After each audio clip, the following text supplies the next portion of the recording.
items on your, Pardon me, but did I you skip go one? back to new business F, F. of the meeting schedule. Oh, I'm sorry, yeah, That's okay. right, yeah. We do have a meeting scheduled for all the Board of Commissioners meetings, as well as various committees and other commissions that was prepared for us. We had a chance to look at the dates. Basically, all the meetings that we currently have are the same times, Monday nights for the Board of Commissioners and so forth. Have all the board had a chance to look at it? You're comfortable with it? Mm-hmm. Okay, we would need to approve it for advertising. Yes, please. Motion? I'll make the motion to approve the meeting schedule for 2026.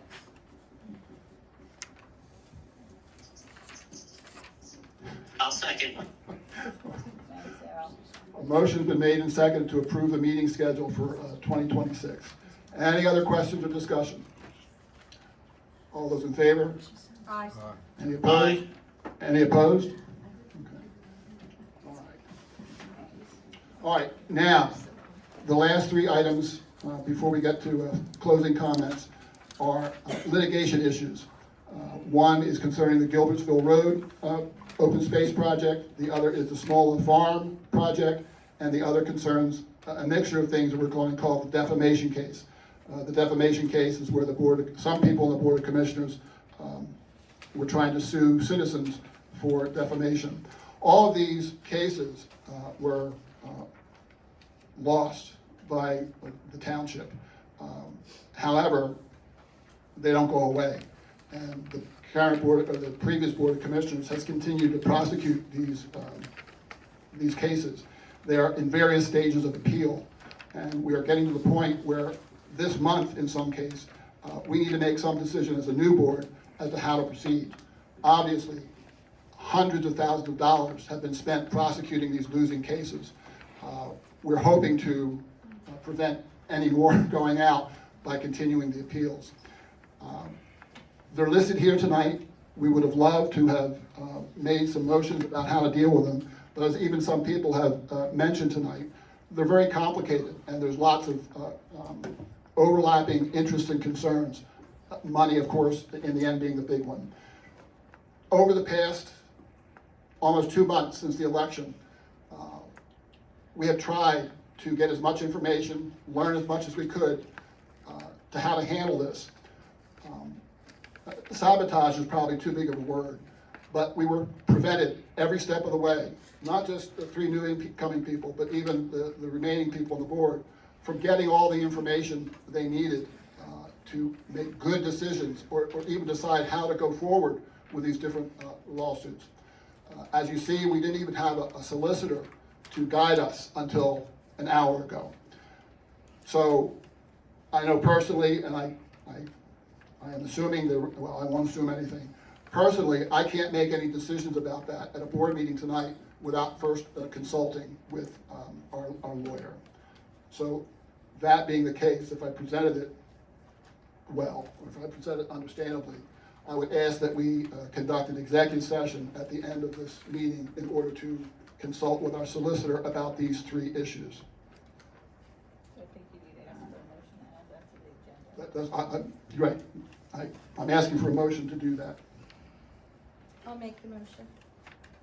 I'll second that. Motion made and seconded to approve an executive session at the end of, before adjournment actually tonight, to discuss litigation issues. Any other questions or discussion? All those in favor? Aye. Aye. Any opposed? All right. Now, that being the case, we are going to leave that open to possible action before we adjourn. We may be in discussions for quite a while. People are going to be welcome to hang around or not. I'm just warning you about that and why that's the situation.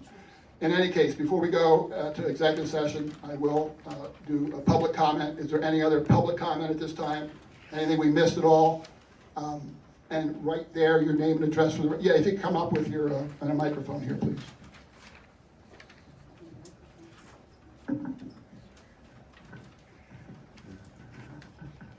Hi, my name is Kathy Sikorsky. I live at 2010 Gross Road. I would just like to put out there, this is probably not the time, but I hope that it's soon, that we still do not have a donation or appropriation for the library.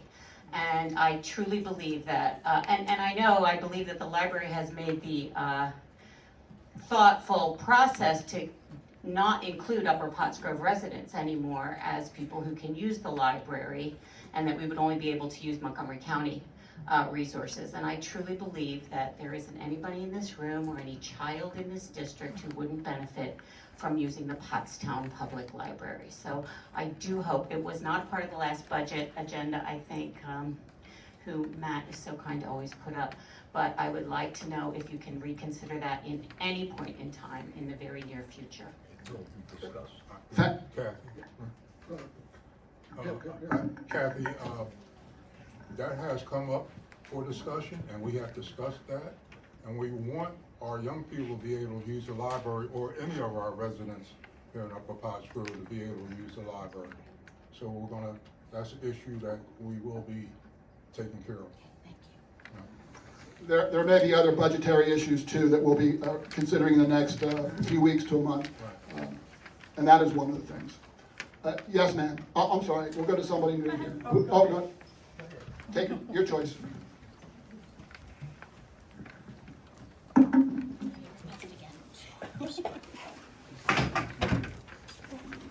Thank you. Again, my name is Julie Schneeweis. I live at 330 Summer Grove Lane, and I just want to make an overall comment on several things.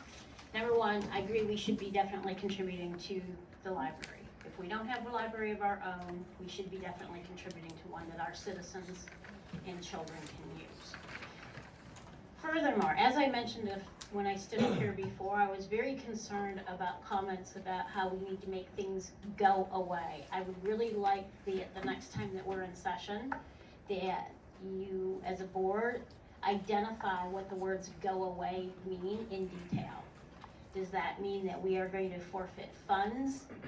Does that mean that we're going to bow out of lawsuits that have been going on and are probably near some type of resolution as to compared to how long they've been in existence? I think that wasting millions of dollars because somebody might be have a bug about something, I think at some point you need to look at the situation and just move on. And that doesn't mean that you don't keep a watchful eye from things happening again that you disagree with. I also want to make a comment about some of the potential building that's going to be happening in the near future. That's what actually brought me here a year and a half ago when I bought my home, was that they were already building Upper Pottsgrove Hunt, and it wasn't even halfway built when we moved in. It's nearing completion now, but with that said, we've been listening to hammers and all kinds of noises for 3.5 years that I've been here. And with that said, I find out that there's 70 acres adjacent to that property that they want to build townhouses, or they want to get some type of an adjustment to an R280 designation, which means one house for approximately 2 acres. And I feel that putting in that, 300, 400 townhouses is outrageous. And furthermore, I was told that the concept was just to make it another 55 and older or senior community. I feel that that is very unneeded, because there are so many adult communities in the area that are still being built and still are not sold out. I feel that overbuilding in this area will significantly damage the charm that is Upper Pottsgrove. This community does not have a Walmart or a Target. We have plenty of that around us. But the part about this community that makes this community really special is that we are not overbuilt.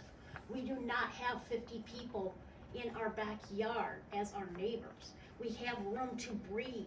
We can see a deer and turkey in the morning, or a fox with her kits crossing the road. We don't get to see any of that when we overbuild. And where is all of that wildlife going to go? When you work on a deal with a major builder like that, does anybody take any consideration about at least rehoming the wildlife? So for me, it's about the charm of the neighborhood, and it's about ruining the existence that we find happy, just like it is. There is no need to bring in more housing to get more money for our schools. We pay a significant amount of money. I think I'm around $7,400 a year, just in taxes for here, and a bulk of that is school taxes, and I don't have children, and there's lots of people around here that are the same as I. So I feel like we have enough to support our school systems. And I just really hope that all of you out there don't vote on a party ticket, vote on what's right for your neighborhood, your neighbors, and you. Party tickets don't do us any favors. So, thank you very much for the opportunity. Look forward to you returning when we have that on the agenda. Yes, Mr. Kapinski.